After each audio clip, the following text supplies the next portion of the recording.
And we are live. Good morning, and welcome to another episode of Viva Cafe con Leche with Margarita and Lori. I am Dr. Lori Monaco of Align Yourself, Inc. I am a coach specializing in transformation and mindfulness practice. And I am the Badass Buddha, and I am located in Southern Connecticut, where it is already effing hot and humid. And my co-host, who normally comes from an effing hot and humid place anyway. Hola, buenos días, namaste mi gente, and welcome to Viva Cafe con Leche. I am La Margarita, spiritual and creative healing life coach, author, artist, and creator and CEO of Cricket's Whisper, and I am your gladiator guru. Buenos dias. Buenos dias. And hello, Janet. Janet jumped right on this morning. Look at that. Good morning, Janet. Good morning, and I want to shout out good morning, Luis Molinas from Molina Seca, España. Bienvenido. And Ana Micarelli from Italy. Good morning, Spain and Italy. How do you say that? Bonjour. No, how do you say that? Welcome. I can't think. In Italian? You would think that I would know. My my parents spoke Italian. Ciao, Anna. They only spoke Italian when they didn't want us to know what they were talking about. That's why we never learned Italian as kids, because as soon as they went into the Italian, we were like, they're talking about, we don't want to, they don't want us to know what they're talking about. So it just like went in one ear and out the other. And I think that has been my downfall with learning languages, because I've learned to tune them out, so I think, and my sister picks that shit up quickly. Like, she'll be in a country and she'll instantly start speaking the language, like within a very short period of time. And I'm like, thank God for phones. That's all I'm thinking of, is thank God for that. They have that translator thing now. You can speak it to the phone and then you tell it to the person. No, I understand Italian and Brazilian.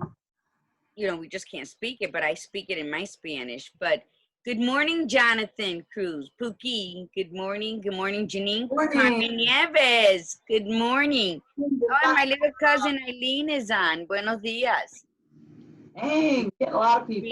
Janet came right on. She wrote a message. Where are you? Well, good morning from Bridgeport. Yes, Carmen. So today the topic is in your junk drawer, part 1. Part 1. Yeah. So part 2 will be Thursday with our guest, our lovely guest, Laura Toriano. And we'll mention Laura again. So let's first talk about Margie's favorite conversation is about coffee. So why coffee and conversation? We have to remind everybody this because we are still trying to get we are getting together. Oh, looks like we've frozen on Facebook. This is not good. It's going to start with that already this morning. Is it too humid? Are you showing that we're frozen on your end? No. Oh. Now I want to say good morning to my sister Connie and Jolly Vet from Orlando. Good morning, Connie. From Stratford. All right, we're going to start with what's in your coffee mug. Show your coffee mug. Did we plan that? My God, such a glare with my, right? Oh, yeah. Yeah, beautiful. The third eye, the Hamsa hand. Remember, send us your selfie. My cousin Iris already sent her selfie this morning.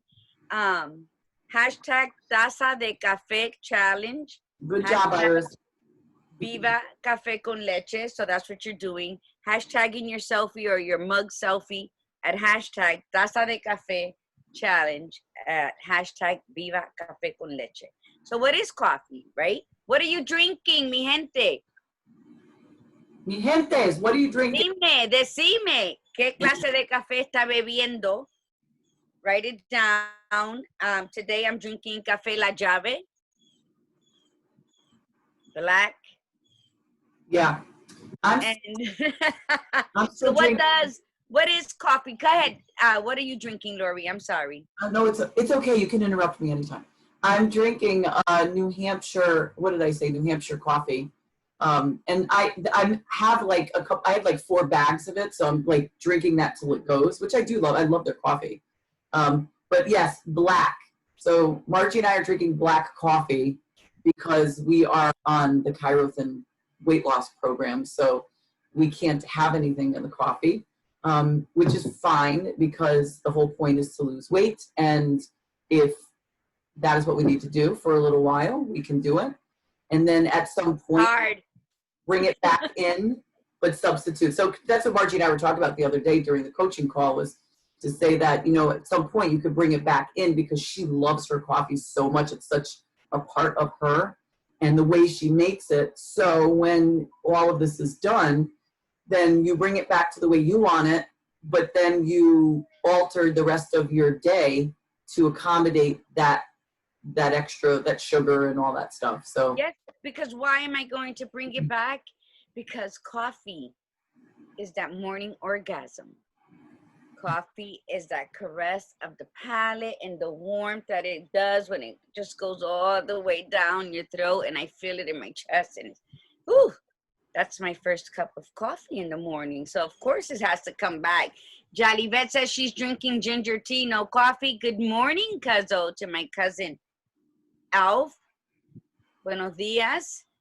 So what is coffee? Coffee is a gathering of family. And for those who are coffee drinkers, for those who were raised in a household of your morning café con leche, and for those Puerto Rican family members of mine, we've been doing that since our baby bottle. So it's a gathering of family. It's a fiesta. It's belonging to a tribe that understands if you get up and there's no coffee. The anticipation of how that attitude is going to be. right. You brought up a really good point. You said that, and we've spoken about this before, but we never really like got into it. Being Puerto Rican, that you've had it in your baby bottle, which is, she's joking. Although I don't know, maybe not. But the point being is that you guys were exposed to it very early in life, you know, as children. It's a cultural thing. Ephraim, you know, he and I've had conversations about this where, you know, in Brazil, they, same thing, you know, as kids. In Italy, they do that. In a lot of European countries, they do that. And in the United States, it's taboo to like give your kid a coffee product when they're little. And which I find it very, and having been brought up in a very Italian heritage, like we were brought up, basically it's probably more Italian American. That wasn't what we did. Like, we didn't have that. Now my dad did, you know, his parents were right from there, and he was brought up drinking espresso and coffee early in life. But then it came down a generation of Americans, first generation, or really second generation Americans, and it stopped. Like, and then all of a sudden it became like, I actually remember my mother saying, "Oh, you can't have that. It's not good for you. It's not for kids." Yeah. But yet they were raised that way. Isn't that interesting? It's weird. Yeah, it is. I think when my father and my aunt and my grandmother came from Puerto Rico, they brought their culture. They didn't compromise that with whatever was going on here, because here, you know, you're robbed of your culture because society wants you to follow the trend. And that's, as you say, when you became Italian Americans, more Americans, and it wasn't good for you, but yet you were raised on it.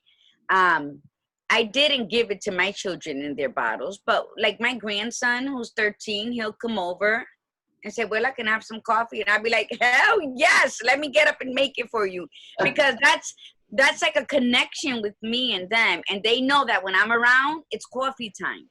If I go over my daughter's house, it's coffee time. I don't care what time of day it is. So that's why I say coffee, café con leche is like a gathering of family.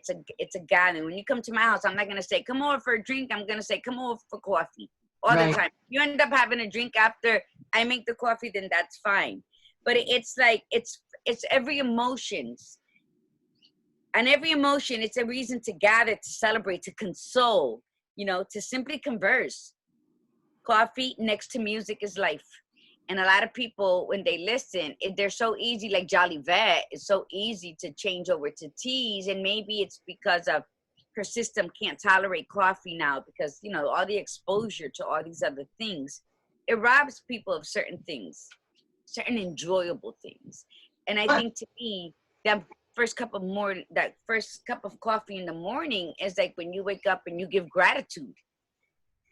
You know, that's the gratitude of the morning. You thank God for another day. You embrace the universe for whatever is gonna come to you that day, and you do it all wearing your armor and your shield and, you know, your machine gun or your sword, whatever it is. That's what this is. This is that extra to get you through the Well, day. and that gratitude spawns into even the afternoon and evening coffees, especially when your group is gathering. Like if you're all together as a family or friends, and even if it's tea, my God, my voice. Even if it's tea, you're still drinking it out of this. So I think it's the psychological. Like you're right. Some people really can't drink coffee anymore, so they go for the teas and they go for herbal teas even. But it's still the gathering because that's the option. Like at our house, you know, when people come in, especially after dinner, after like an evening dinner or afternoon, like Sunday dinner, we'll take out the coffee, take out the cups, take out like the you know, the pastries and the Italian cookies or whatever. And then we offer, who wants coffee? Does anybody want tea? But it's still the gathering. It's the cup in hand. It's the conversation. So we don't discriminate against tea. But let me tell you something. Loving coffee, we don't discriminate against tea. No, I love tea as well, but I can't substitute it for my coffee. Like I'll have No, I can't as well. 3 times a day as well, especially now that we're on the chiral thing. I'm substituting my 4 or 5 cups of coffee a day with 3 in between of tea. But like a coffee mug is for either tea or coffee. Don't you let me catch you in my home drinking water, soda, or juice out of one of my coffee mugs. I will literally empty your shit and tell you you do not use my mugs for anything other than coffee. I'm like, and I don't even realize I'm doing it, but it's like an instant anger. And I've caught myself doing that at other people's house. Like, are you drinking juice out of a coffee mug? Are you kidding me? So it's like an automatic thing for me. So yeah, that's what it is. You know, it's like, it's the caressness of the palate. Coffee, however you choose to drink it, because even now with the black coffee and no sugar, it is something that it's my morning meditation. It's my morning prayer. It's my morning vitamin. I love listening to you talk. You're just so damn poetic. Oh, yeah. You know, I'm all screwy here. I'm trying to get on so I could read the comments because for some odd reason mine stopped and I don't want to forget anybody. So no, yeah, yours stopped because it says you just joined in. Good morning, Connie. I love when my sisters are on. My big sister and my little sister. oh, that's why. I thought it was my end, but that something was wrong. But it's just that everybody's on your watch party and nobody's on. Oh, sorry. Nobody's on the page, actually. Like, very few people. So everybody's on. That's all right. That's all right. No worries at all. Let's see if we can get a little bit more going. Come on, people. We want you guys on live. We know a lot of people have gone back to work, but let us be your guilty little secret when you're at your job and put one earphone in, and so nobody knows that you're listening to us at least. Or if you can't watch us at 8 in the morning, definitely watch us afterwards. Binge watch if you haven't seen the episodes. They're really good if you haven't checked them out yet, or if this is the first time you're on, or if you haven't seen them all. So definitely check them out because we've got great conversations, right? Yes, great conversation. My cousin Alf says coffee or a day. Yes. Yes, we know that when we go to my auntie's house. So anyway, so Viva Cafe con Leche. Welcome again. Selfie of your mug. Hashtag Taza de Café Challenge. Let's keep this going. Remember, pretty soon we're going to be drawing a name of somebody that has, for every show, has sent a picture of their mug for that $25 gift card that we're going to be. The gift card was for Sharon, I thought. Oh, sharing. Well, you know what? I guess you're going to get a gift card too for that. So yes, We'll give out $25 if you share the video every time you're on, or if you catch it later on, share the video, like, comment, be involved. This is a tribe. This is a good morning tribe. This is a Viva tribe. Remember, they say movimiento es vida, movement is life. So let's take a stance. Let's join the movement of sharing and learning and loving and accepting, and let's do that together every Tuesday and Thursday morning. This is what we're about. Good morning, Eddie. Venga, mi gente, ánimo. Okay, you ready? So, Yes. Junk drawer. What's in your junk drawer? So today's topic is what's in your junk drawer. So what do you think of when you think of a junk drawer? It's that drawer or even closet where all the miscellaneous crap goes. You don't want to get rid of it because you need some of it, and some you might need in the future, and you don't know exactly where to put it, so you put it there. And don't forget about the nomadic junk drawer. So sometimes people don't have an actual stationary drawer, like in their kitchen or dining room or their living room. They have the bags, that's what you were talking about yesterday, the pocketbooks, I've had Rubbermaid bins, boxes of the junk that you just throw it in there because you don't know where to put it, and you think you're going to use it someday, and you hold on to it, and it ends up being in different parts of your house. So let's talk about that piece first, and then we're going to get into a little deeper in a moment about the real junk drawer. So let's talk about what's in your junk drawer. What do you got? What have you got as far as junk drawers are concerned, Margie? I have a little bit of everything. I have old pieces of jewelry that I assumed I was going to repair or make something else out of it. After we had a conversation yesterday, I actually went through all my purses. See, my junk drawers are pocketbooks that I don't use. I have this huge black purse, and that's where I put like all my mail, all of my mother's stuff, and just shit that I should have ripped up and threw away. Like, I don't know why I'm holding on, just a reminder of something. I don't know, because I forgot, but I still got the piece of paper, right? So I have, like I said, pieces of jewelry, pens everywhere. I have pens and pencils everywhere. And then when I need one, they're never in my purse because I have them all in my junk.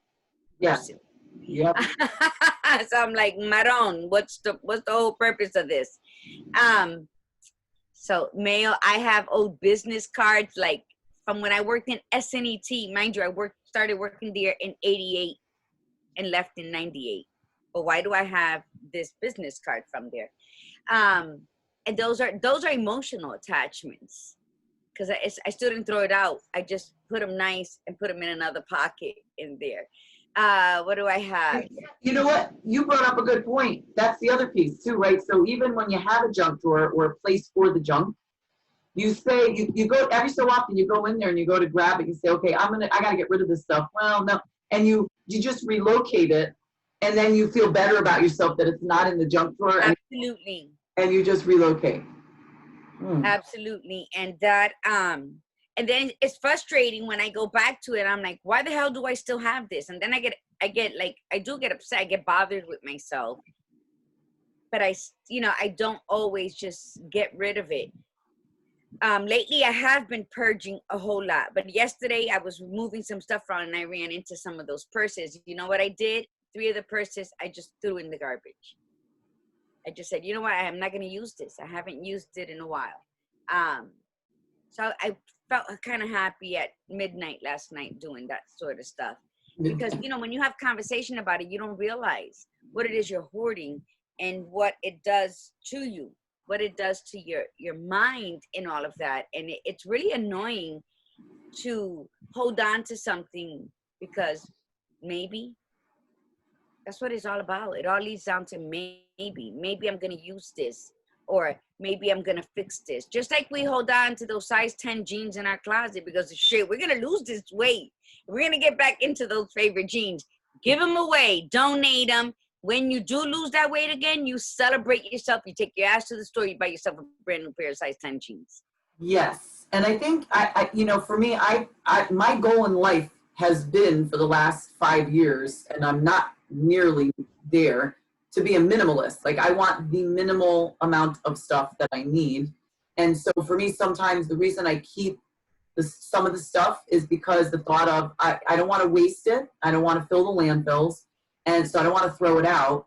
And I don't want to go and buy more if I don't need it, So, like, you ever get, like, you put something together, like maybe you bought something from IKEA, it has like extra pieces. I keep those, and I have multiple junk drawers. I have one that's literally miscellaneous junk. It is just wherever I just don't know where to put it. It could be recipes, loose screws, an extra screwdriver. It could be like pieces of different, like shower curtain rings, like 3, but then I also have a bin that is specifically for those other little pieces that you could use, like, sticky tape, double-sided tape, cushions for the bottom of, like, furniture to not scratch your floors. Like, it's home improvement junk drawer. But I look through it and I'm like, but when is there enough in there? Like, I haven't even used most of the stuff that I put in there. Like, the pieces, like when you go to hang pictures up on the wall, the little hooks there, and they're all in there. But how often do I use them? How often? And I always say to myself, I'm going to use them. And I can't tell you how many times I forgot to look there. And when you needed it. Depot, and I'm at Home Depot, and I'm like, oh, you know what? I'm going to hang up some pictures. Let me go get some stuff to hang up, or I'm at Walmart. And then I get back and I'm like, what the hell? Like, I had it. I had it for the reason to keep it. So I have multiple junk drawers. And the recipes, so you and I were talking about this yesterday. I'll see a recipe in a magazine or on like something, like get something from a circular where it has a recipe in there. And I'm like, I like this recipe, I'll cut it out. Okay, what am I gonna do with it? I shove it in the junk drawer.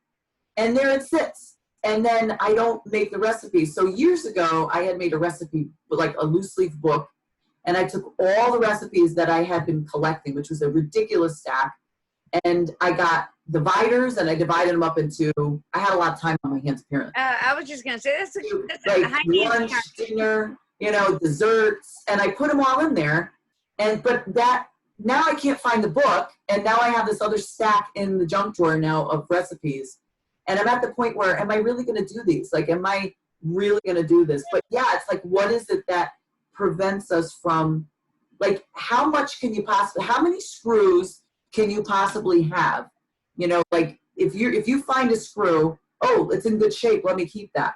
Yeah, they do add up. If you have to keep going to Home Depot to get stuff like that, if you're a home improver. But it's true. It's like, how long do you keep it, and why? Batteries. My pet peeve is when, like, I keep batteries very specifically, so I know which ones are new.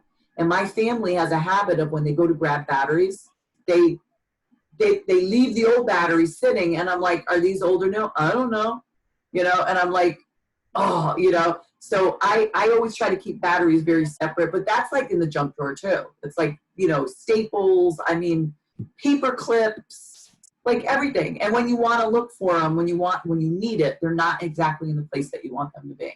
No, they don't, because I was reading how, first of all, the recipe, I don't know where that's coming from. I'm never going to save recipes because I'm always missing the main ingredient in any recipe, which is the love for cooking.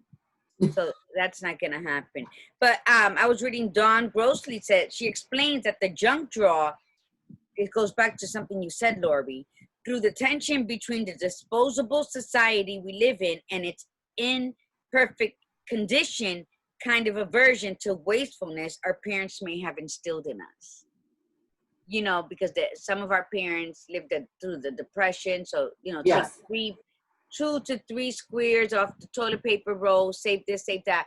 So that also has a lot because, you know, oh, how many people don't have this or save it, you never know. So I think that was instilled in us from a younger age. And then the Freudian approach would equate to the junk drawer with the unconscious, which is that. And then when you go back to want it, you forget the whole purpose of you saving it.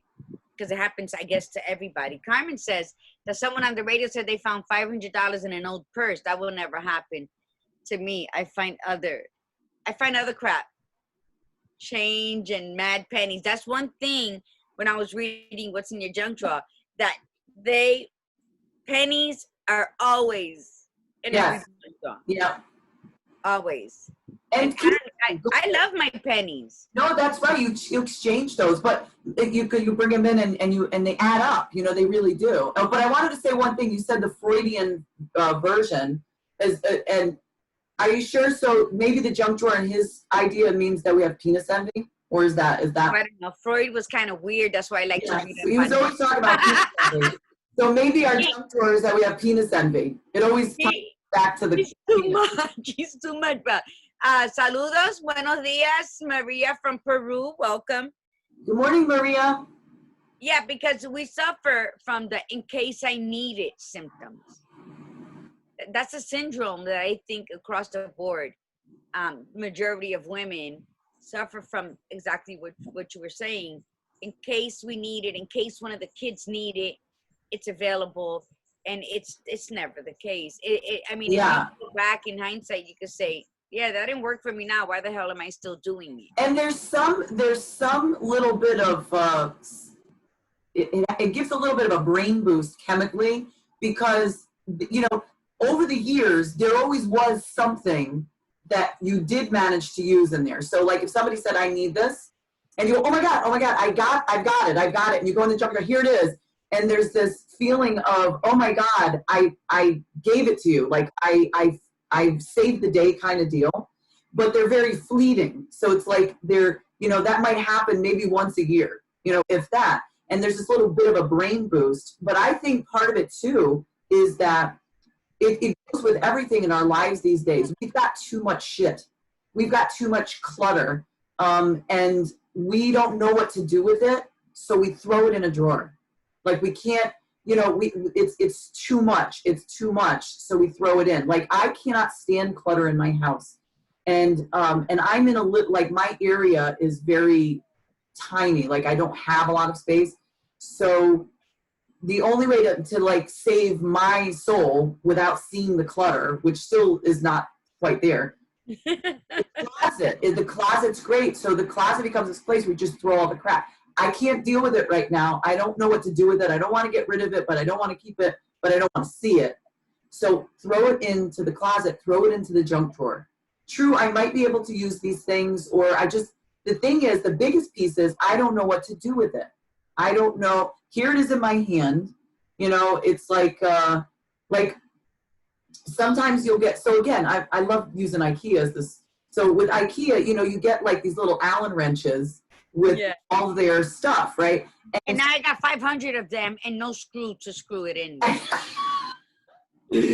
But so you get these Allen wrenches, right? And what do you need them for? You don't need, you're like, okay, that's done. And the nice thing is they're metal, so you could recycle them at least. But what do you need to keep them for? So junk drawer. Next thing you know, I'm looking and I got there's 12 Allen wrenches, and they're all the same size because IKEA makes all their Allen wrenches, all their screws, all the same size.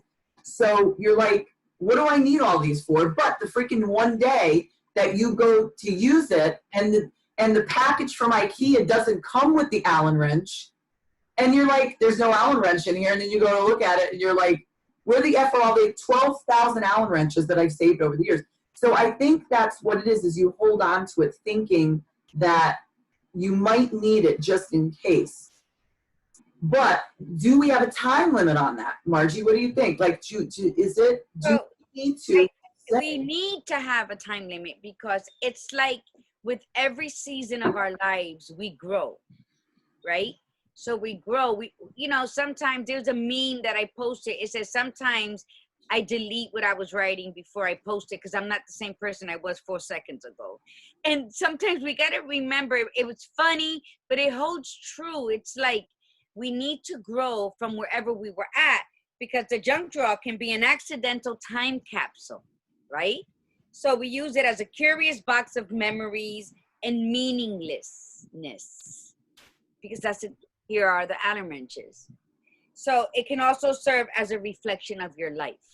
So we need to, yes, I bought all this stuff from IKEA. I love it. I love the way it makes me feel. I feel like I'm floating in here when I walk into my room with all my new IKEA dresses and everything. Throw the fucking Allen wrenches away because it's just going to cause clutter because it says the more you clear out your clutter, it's helpful because you clear out the clutter in your mind. So Yes. why do we hold on to things? I'm going to say, for me, I hold on to little things because it reminds me of what I was doing in that time in my life, in that era of, last month or last year. And that's why yesterday we were discussing how I no longer want to make jewelry. It's just not my passion. It's just not something I want to sit down and do anymore. So that's why I'm going to get rid of all my jewelry making stuff because I have it in tote bags, like big tote bags going from closet to shelf.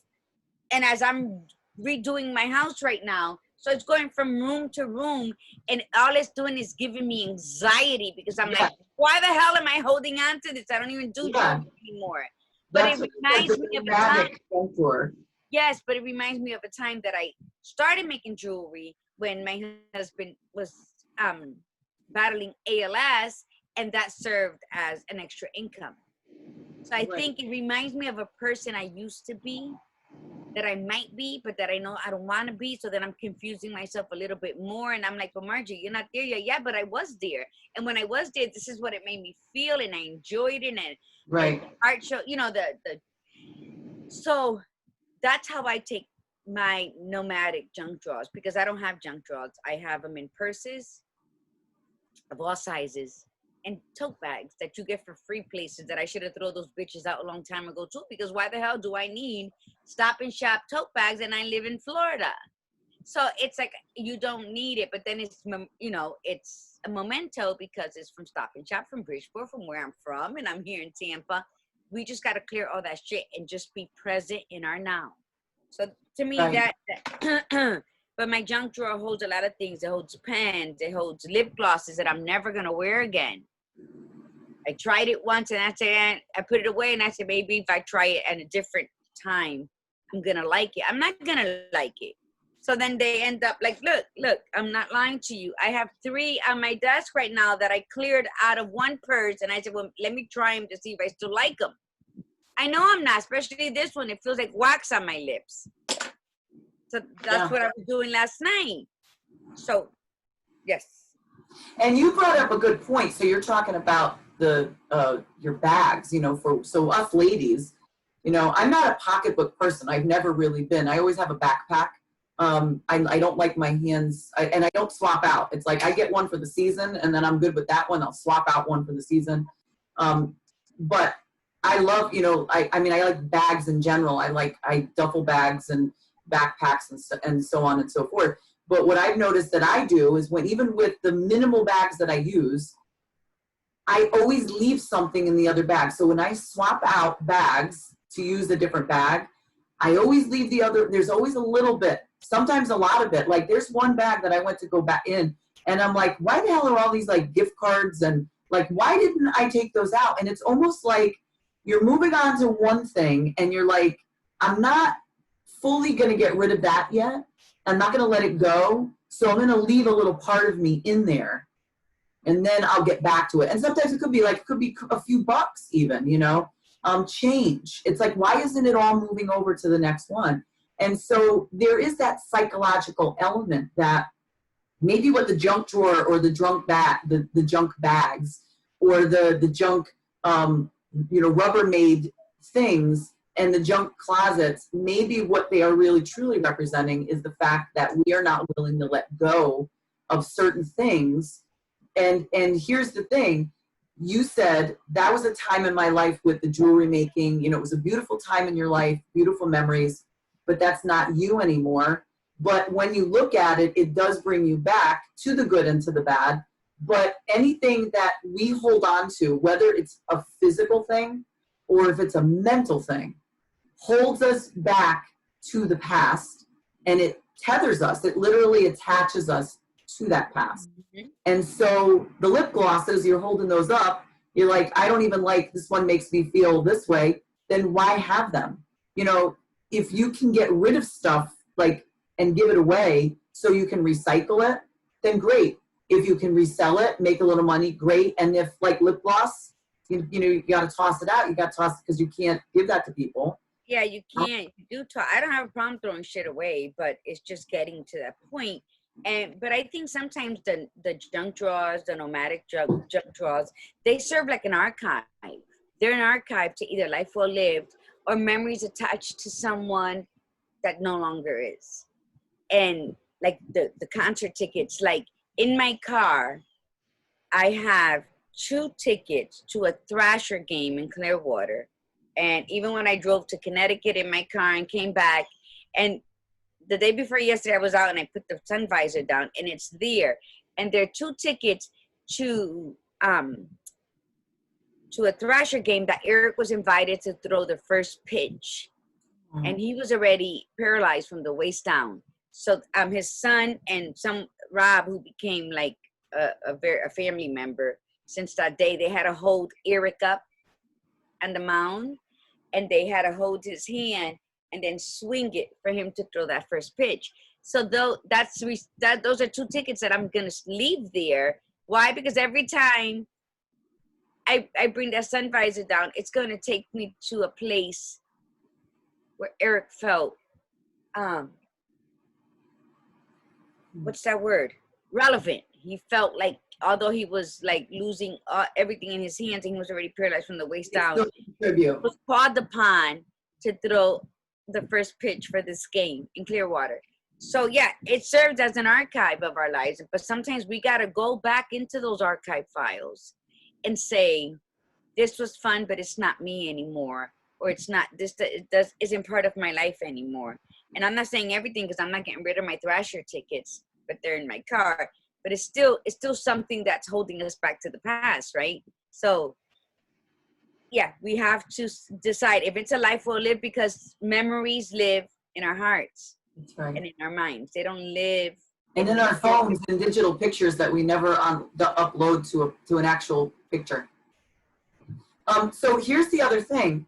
There's a difference between the junk that's sentimental and then the junk, which technically it's not junk, and then the junk that is junk, you know? So like you picking up the Allen wrench from IKEA or the screw, there's no sentimental attachment to that, you know?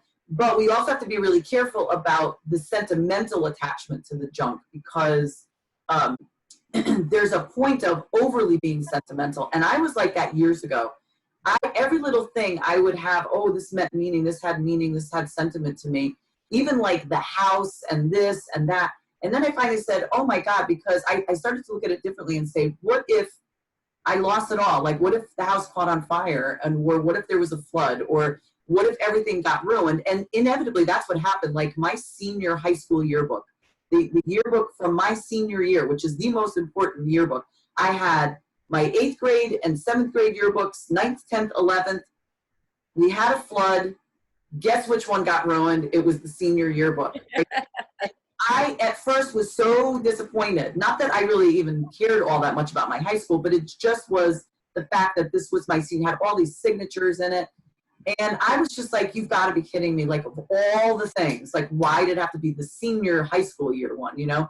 And then I was like, I don't miss it, you know? And I started to realize that I have to decide, like I had to condense what I believe to be very special to me, like the stuff that I was really emotionally connected to.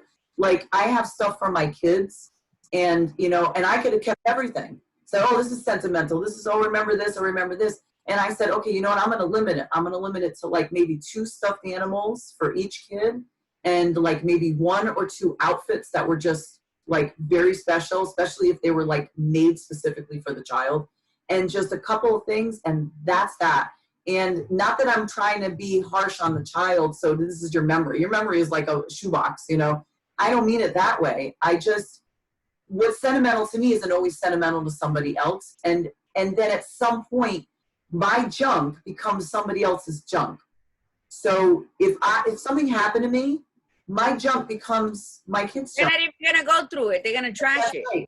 That's right. And so what am I holding on to? So I actually let my kids share in that. The sentimental junk, I'll say, listen, this is what we have. So let's decide, like, what are we gonna do with it? What would you like me to keep? What would you not like me to keep? You know, what do you want me to keep that's yours that, you know, is important to you?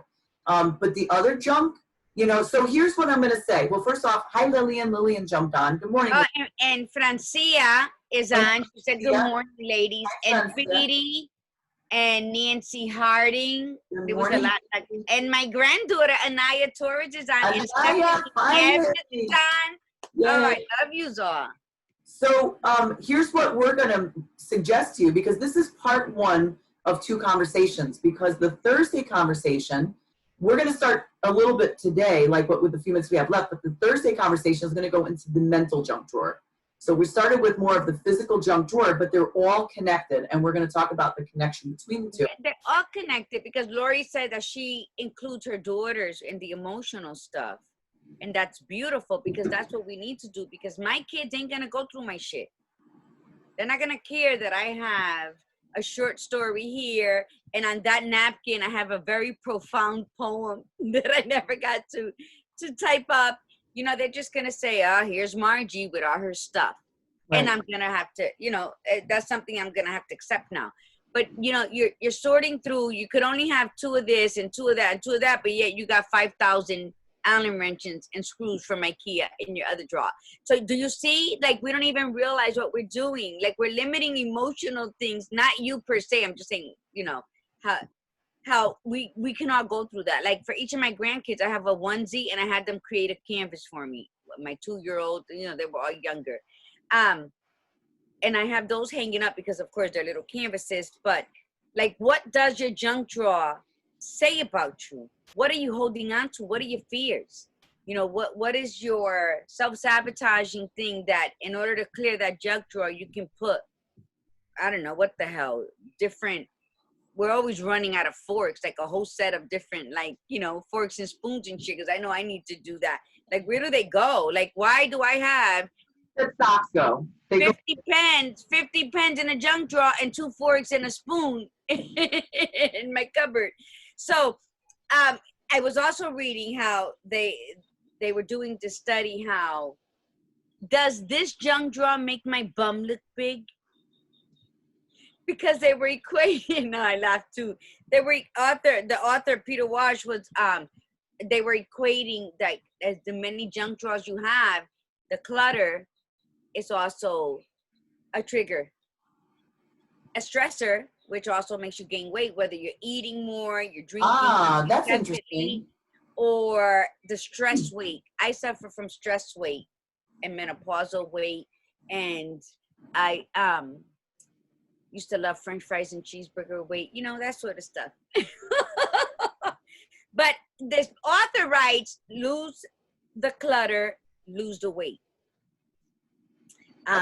So with that, sorry to interrupt you, but with that, so wait, Iris Raw, how about the 15 knives that don't cut? We save it because we're gonna sharpen it, and we never do.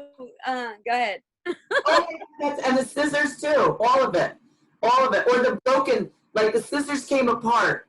No, I'm gonna fix them. Go to effing Walmart and buy them for $2. No, these are good scissors. Yeah. Like these are, but they're the excuses. So it is relevant to our life. So think about this. Okay, here's what we want you to do, and you can finish what you're going to say. We want you guys to, so today's Tuesday, between now and Sunday, so we're going to continue the conversation on Thursday, but between now and Sunday, we want you to go to your junk drawers, or your junk bags, or your junk closet, or your junk bins, and we want you to start purging them. We want you to start questioning, do I really need this? Can I donate these? Can I sell these? What am I holding on to? What do I need these for? Why do I need 6 of these things when really I only need 1? And we want you to think about how you're feeling as you're looking at what's in the junk drawers. And then as you purge it, we want you to decide how you feel. Because think about it this way, right? So let's say you have a junk drawer in your dining room hutch, you know, like you have one of those big dining room things with all the drawers in it, and that's where all, because I know a lot of people who every drawer in the dining room one is junk. Okay. Yes. You take all that stuff out, and then I want you to pull open those drawers and look at, or at least even the one drawer that you took everything out of, and just look. There's a space. It's space for more things to come in. Now, I'm not saying more junk, but it's a metaphor. Because if you clear out the junk in your drawers physically, and then you begin to clear out the junk in your head, now in here especially, there's more space. You leave yourself open for more possibilities. You leave yourself more open for getting new things into your life that have more meaning than holding on to the crap that you had, that it's done, it's served its purpose. And I'm not just talking about the physical, I'm talking about the mental. So it starts with, right, clearing out our physical junk drawers. And if we all challenge ourselves to do that. Absolutely. Now and Sunday, and why such a short period of time? You might say, God, I got so many effing junk drawers, it's going to take me forever to get rid of these things. It's really not going to take you that long. And one drawer at a time. And if we say, well, you have for like the next month, you'll never do it. But if we say between Tuesday and Sunday, and we'll check in with you again on Thursday, how's it going? Did you start already, or are you going to wait till the weekend when you're not working and clear out your junk drawers? So continue on with, like, was there any more on that particular article? Yeah, and also Lillian posted how she went through all her photo albums. See, subconsciously, we don't even celebrate our accomplishments, which I'm going to do a live on that one on the 27th. The celebration of life. We don't celebrate what our big task done so effortlessly once we make the decision. And she scanned all her 3 kids from baby to now pictures and sent it to them. So it's in her computer, but there's no proof of it around, and she already dispersed them to their owners. Yes. And who doesn't want to receive baby pictures when you're married and have kids? That's just like, it's a melancholy, nostalgic moment, you know, because you're reliving that for the moment, and it just, you know, it's just awesome. But yeah, so just the junk drawer, releasing it does a lot. But let me tell you, I have this one thing. It says the junk drawer life. Says it might seem or be messy. It might feel like a tangled mess. Might not be cohesive to our lives, right? The junk drawer life is one that does not look orderly or sensible. But if you learn to be gentle within yourself, you will find those shiny buttons, treasures found amongst the mess. And if you look, really look, you will find your magic. Because magic requires the mess and the tangles to contrast with the mundane and relive those moments. So what I got out of this article was, it's okay. It's going to be messy because you're going to, it's going to invoke memories, whether they were good or bad, right? Because you have all this stuff in there. On some days when I see the tickets in my visor, they're not good memories, because then it reminds me that he suffered in so much pain until the day of his death. And then other days I look at it, I was like, oh my God, he was so happy that day. So you know, it has its pros and cons.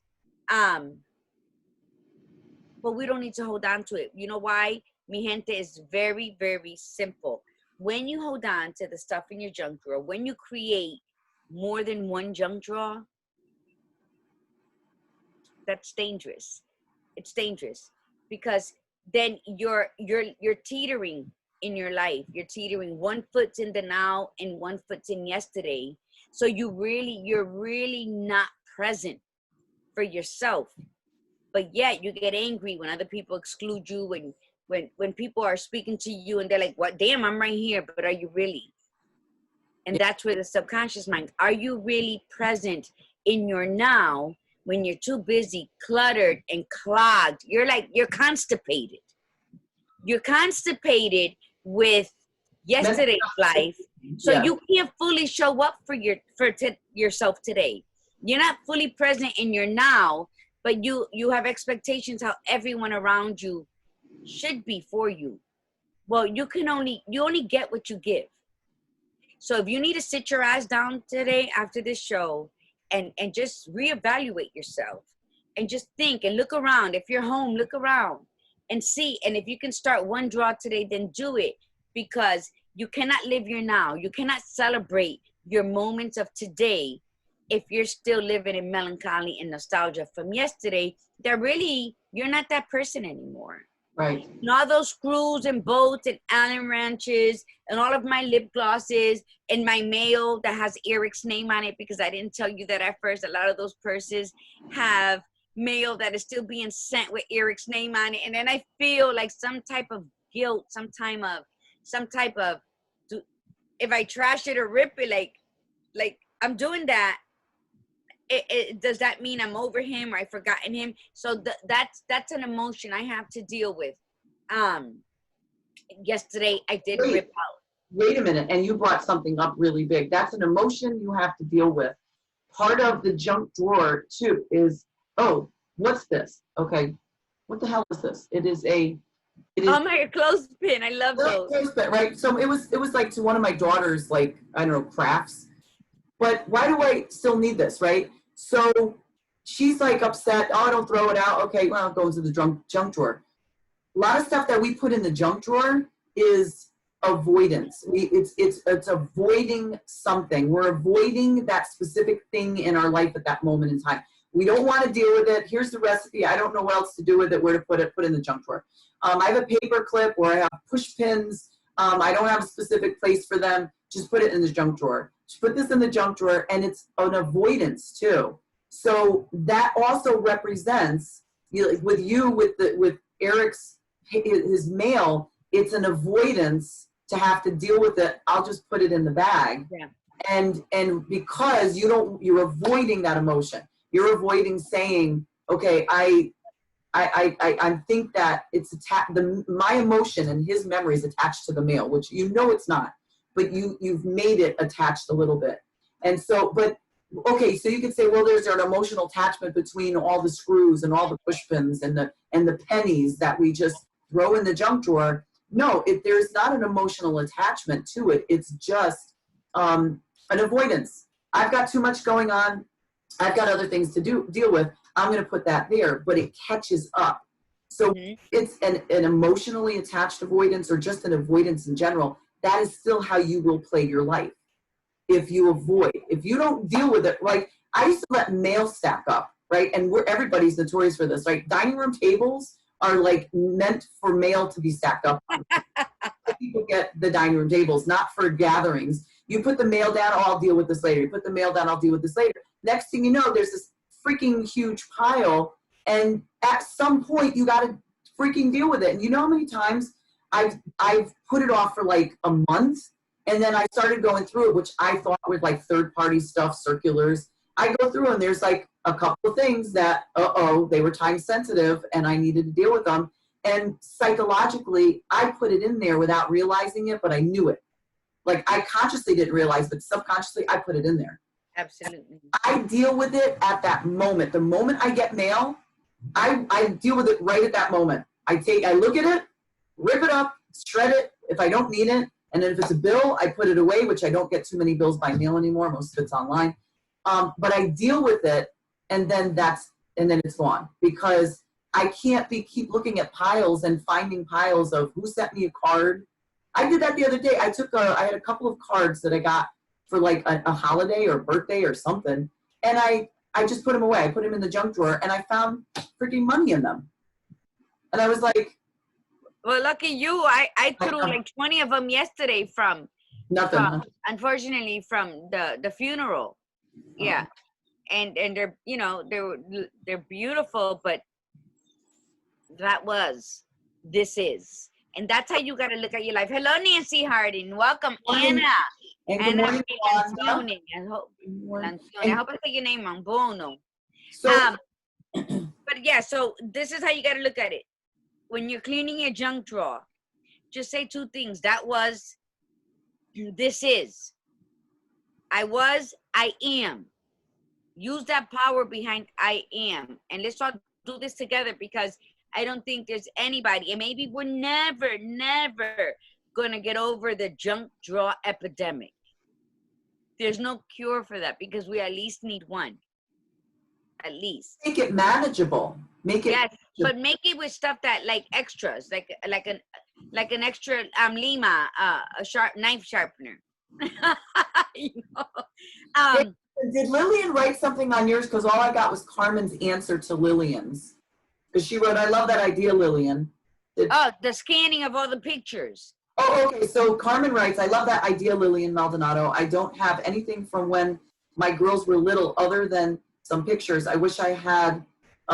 They are now. I wish I had, because they are now 27 to 34. My daughter Stephanie Nieves created an email account for her son when he was born. She sends his emails, videos, photos, and scans things he wrote or drew. Oh my God, I love that idea. Yes, so do I. That is a different type of junk drawer. True, more emotional. I love that she does that. When Benny gets older and reads his email, he can relive his child. Oh my God, that's a phenomenal idea. So he has all these emails waiting for him. You met Stephanie at my art show. She was my photographer. Oh my God.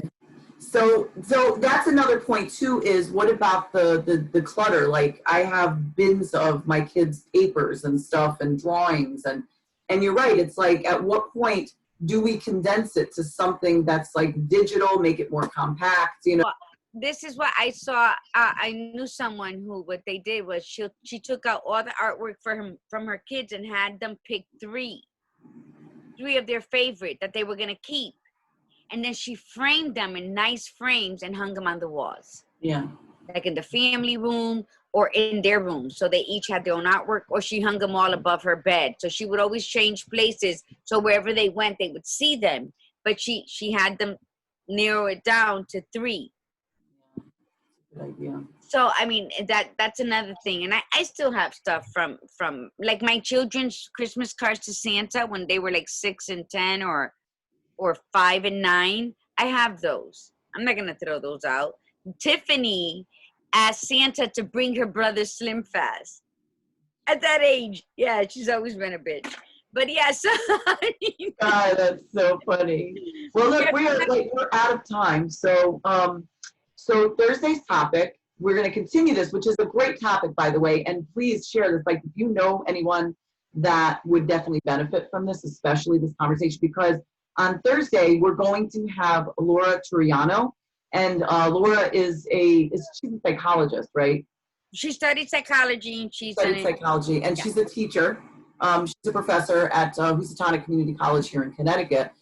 So she's going to bring in more of the mental and emotional insight behind the mental junk drawer. Yes. And the connection between the physical junk drawer. And so it's going to be a really, really good conversation because of the minds that are going to be on that particular episode. So we definitely want you to join us. But again, start today and put yourself to Sunday to start cleaning out your junk drawers.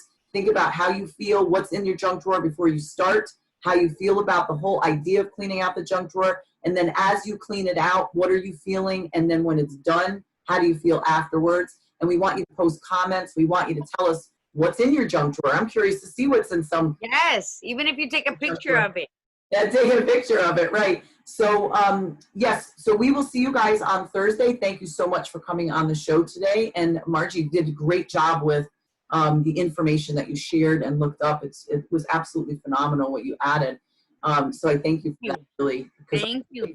I'm too lazy to do it, and she does it, so I appreciate it. I love it. So again, you can reach both of us. This is my Facebook channel, but I'm also on Instagram at Align Yourself Inc. And Margarita has her Facebook and Instagram channels, so let everybody know what those are so you can reach her. Margarita Chapman-Rodriguez on Facebook, and Cricket Whisper on Instagram, or Margarita de Margarita on Instagram. My son says I have too many. But that's true. So remember, from here to Sunday, even if you have to put all the batteries, all the pennies, all the pens, and make little sections and then make the clean sweep, the easiest way you can start this project is by saying, I was, I am. Because there's some fresh shit we put in our drawers too. We do it like every other day. So I was, I am. And maybe that'll help you sever the attachments with certain things. Because I'm no longer this person. I am phenomenal. I'm magical. I'm unapologetically courageous. I am a goddess warrior. Tell yourself that and then let go. Yep. Go. Okay. Yep. Go. So, and relieve your mind. So when we come on Thursday, you're going to be with fresh ideas. So remember, everybody, send us your selfie, hashtag Taza de Café challenge, but send us your selfie, hashtag Viva Cafe con Leche, and we are off. Go ahead, Lori. so remember, everybody, be you, be real, be extraordinary. Mi gente, learn to breathe in the beauty and breathe out the bullshit. Namaste. Bye, everybody. Peace. We'll see you Thursday. Bye-bye.